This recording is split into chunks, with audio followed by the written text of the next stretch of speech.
Bienvenue sur Africa 24 dans cette nouvelle édition du Non-Stop Info. Voici les titres de l'actualité. En Ouganda, le président Yoweri Museveni a donné son consentement au projet de loi qui abroge la limite d'âge pour être élu président. Désormais officiel, l'actuel président Yoweri Museveni pourra donc se porter candidat à la présidentielle de 2021. Et puis au Togo, la pénurie de carburant inquiète la population. C'est le cas des automobilistes qui estiment que le gouvernement profite de ce manque pour augmenter les prix du carburant. Et puis Sports Pesa, la firme kenyane de paris sportifs, arrête ses contrats de parrainage. Sont concernés le rugby, le football et la boxe. Une décision qui affecte ces disciplines sportives. En Ouganda, le président Yoweri Museveni a ratifié la loi qui supprime la limite d'âge pour être élu président. Une information officialisée ce mardi 2 janvier. Au pouvoir depuis 1986, cet amendement constitutionnel permet donc au chef de l'État, âgé de 73 ans, de briguer un autre mandat. Ashley Duprat. C'est désormais officiel. L'actuel président ougandais Yoweri Museveni, 73 ans, pourra se porter candidat à la présidentielle de 2021 grâce à la ratification d'un texte de loi sur l'amendement constitutionnel qui abroge la limite de l'âge présidentiel à 75 ans. Le président a donné son consentement au projet de loi et il a maintenant force de loi. Le texte précédent était discriminatoire par nature et cela a été réglé pour le bien des Ougandais. Voté par un total de 317 députés, issus principalement du mouvement de résistance nationale, cet amendement considéré par l'opposition comme un tripatouillage ne surprend pas. Son chef de file, Kizza Besigye, dénonce d'ores et déjà une manœuvre politique visant à maintenir le président Museveni au pouvoir à vie. Et le silence de la communauté internationale intrigue. Ce silence se justifie par le fait que Museveni est considéré comme un bon élève de la communauté internationale. Museveni est très impliqué pour le compte des Occidentaux dans le dossier sud-soudanais, tout comme il a été impliqué dans le passé dans le dossier rwandais et il est également impliqué dans le dossier congolais pour le compte des Occidentaux. Pour eux, ils privilégient beaucoup plus la stabilité qu'autre chose. Que Museveni soit toujours là, ça ne dérange pas la communauté internationale. Il faut dire que Yoweri Museveni n'en est pas à son premier coup d'essai. En 2005, la Constitution avait été modifiée pour supprimer la limitation à 2 mandats présidentiels, amendement qui accorde au président Museveni le droit de se représenter à l'infini. Au Cameroun, initialement prévu pour le 29 décembre 2017, le gouvernement a annoncé une prolongation du délai de dépôt des dossiers d'examen du sous-système anglophone. Une mesure qui vise à apaiser les tensions politiques. Les candidats aux examens disposent désormais d'1 mois supplémentaire. Plus de précisions avec Corinne Kamseux. La crise sociopolitique qui sévit dans les régions du nord-ouest et du sud-ouest du Cameroun depuis octobre 2016 a porté un coup aux activités économiques mais aussi à la scolarisation des jeunes avec le phénomène des villes mortes. Afin de donner plus de chance aux élèves qui préparent les examens cette année, le gouvernement, par la voix du ministre de l'Enseignement secondaire, Jean-Ernest Ngale Bibéré, a fait une annonce mercredi 3 janvier. Les candidats ont jusqu'au 2 février pour déposer leur dossier. Les candidats au DCE Advanced Level et au DCE Ordinary Level de la session 2018 bénéficient d'une prolongation du délai pour déposer leur dossier d'inscription. Initialement prévu pour le 29 décembre 2017, les candidats ont désormais jusqu'au 2 février pour faire acte de candidature. L'escalade de la violence en septembre 2017 avec des attaques kamikazes perpétrées dans les établissements scolaires et autres lieux publics par un groupuscule sécessionniste a contraint des milliers de personnes à se réfugier au Nigeria voisin. Le ministre délégué de la Défense, Joseph Betiya-Somo, allant en visite dans le sud-ouest à l'occasion de la Saint-Sylvestre, a tenu à rassurer ces populations fugitives selon le vœu du chef des armées. Qu'elles soient rassurées et se sentent libres de revenir dans leur village, de nouveau sous le contrôle des forces de défense et de sécurité. Les assaillants ont été maîtrisés. La vie à la maison au Cameroun peut reprendre en toute quiétude. Avec 27,29% de taux de réussite au baccalauréat de l'enseignement général en 2017 contre 62,17% en 2016, les résultats du sous-système anglophone n'avaient jamais été aussi mauvais. Cette mesure de report ainsi que le dispositif de sécurisation déployé dans ces régions vont favoriser un retour à la normale pour de meilleurs résultats scolaires en 2018.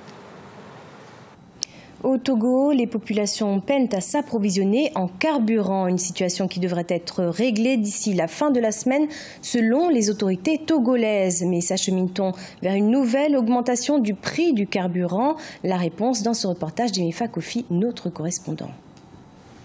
Difficile de s'approvisionner en carburant dans les stations-service depuis quelques jours au Togo. En témoignent ces longues files d'attente dans les rares points de livraison qui disposent encore de carburant. Dans la capitale togolaise et ses périphéries, l'inquiétude devient grandissante au sein de la population. Nous avons des problèmes pour nous approvisionner en carburant depuis le nouvel an. C'est pour ça qu'on n'a pas pu fêter. Il n'y a pas d'essence, comment on fera pour sortir? Même les voitures ne trouvent pas d'essence. C'est au Ghana que certains s'approvisionnent. Nous sommes fatigués. On constate qu'il y a une pénurie d'essence. D'habitude, on n'a pas ça. Donc, je ne sais pas pourquoi on en est arrivé là. Il doit y avoir un problème de gestion quelque part. Au ministère du Commerce, on explique cette difficulté d'approvisionnement par une demande soudaine plus forte que l'offre et à l'arrivée tardive des navires d'approvisionnement. À la Ligue des consommateurs du Togo, cette explication est loin de convaincre. Il y a un besoin national que nous avons et il y a une partie qui est couverte par les sociétés pétrolières à hauteur de 40%. Et donc les 60% restants sont couvertes par ceux qui vendent au bord des routes. Mais nous ne pouvons pas dire que c'est ça qui cause actuellement le problème de pénurie. Le problème de pénurie, c'est qu'au niveau de la STE, qui est la société qui doit distribuer des produits pétroliers au Togo, il y a un problème de bac. Secondo, il y a une volonté manifeste d'augmenter les prix des produits pétroliers à la pompe par les autorités togolaises. À défaut de trouver du carburant dans les points de vente légaux, beaucoup prennent d'assaut les points de vente de carburant illicites où les spéculations vont bon train. Le litre d'essence sans plomb est vendu entre 1000 et 1200 francs CFA contre 498 francs CFA dans les stations-service. Un retour à la normale est annoncé d'ici la fin de la semaine selon le ministère du Commerce. Au Kenya, SportPesa, la firme de paris sportifs, arrête ses contrats de parrainage sportif. Une décision qui affecte les disciplines, mais aussi la population. Les paris sportifs sont en effet très populaires au Kenya et le pays est même classé 3e au rang des marchés de jeux d'Afrique. Corinne Camden. La firme kenyane de paris sportifs en ligne SportPesa a annulé 600 millions de shillings, soit 5 millions de dollars de sponsoring annuel pour la principale ligue de football du pays et d'autres sports. Une décision prise après que le gouvernement ait quadruplé le taux d'imposition sur les bénéfices bruts pour les sociétés de paris sportifs et les loteries. Si vous regardez le genre de parrainage que nous avons mis en place, vous verrez que nous nous sommes vraiment engagés dans le sport au Kenya. Parce qu'en dépit de ces 600 millions de shillings de sponsoring direct, si vous incluez les camps d'entraînement et tous les programmes de renforcement des capacités que nous avons mis en place, cela représente plus d'1 milliard de shillings. Cette année, nous avions prévu qu'Everton vienne au Kenya pour jouer, ce qui est également un coût. Donc, si nous avons la taxe en place, nous devons reconsidérer la réduction drastique de nos coûts. En effet, le manque à gagner pour les entreprises de ce secteur, dont l'une des plus grandes, SportPesa, explique pourquoi elle a fait le choix d'arrêter ce sponsoring. Une décision qui malheureusement affecte déjà diverses entités sportives. Le Kenya Rugby Union a déclaré qu'il perdrait 120 millions de shillings par an, somme utilisée pour préparer les équipes pour la série internationale de rugby à 7. Le président de Gor Mahia, champion de la Ligue de football nationale, a déclaré que le club pourrait être contraint de se retirer de la Coupe des champions de la Confédération de cette année 2018 en raison du manque de fonds. L'équipe recevait 60 millions de shillings par an de SportPesa. Je ne comprends pas pourquoi SportPesa réagit au fait de payer des impôts élevés en retirant son soutien au sport. Ils doivent consulter le gouvernement. Si la taxe est trop élevée, ils devraient négocier et trouver un arrangement. Beaucoup de Kenyans, y compris moi-même, profitent des paris. Certains perdent beaucoup, mais la majorité en profite. Les paris sportifs sont très populaires au Kenya. Le pays est classé au 3e rang des marchés de jeux d'Afrique après l'Afrique du Sud et le Nigeria. Les paris ont notamment été facilités grâce au téléphone mobile et l'argent mobile. Un phénomène qui impacte les jeunes de manière négative selon le gouvernement, d'où cette décision d'augmenter les impôts. Malheureusement, cette volonté de traiter un mal en a créé un autre.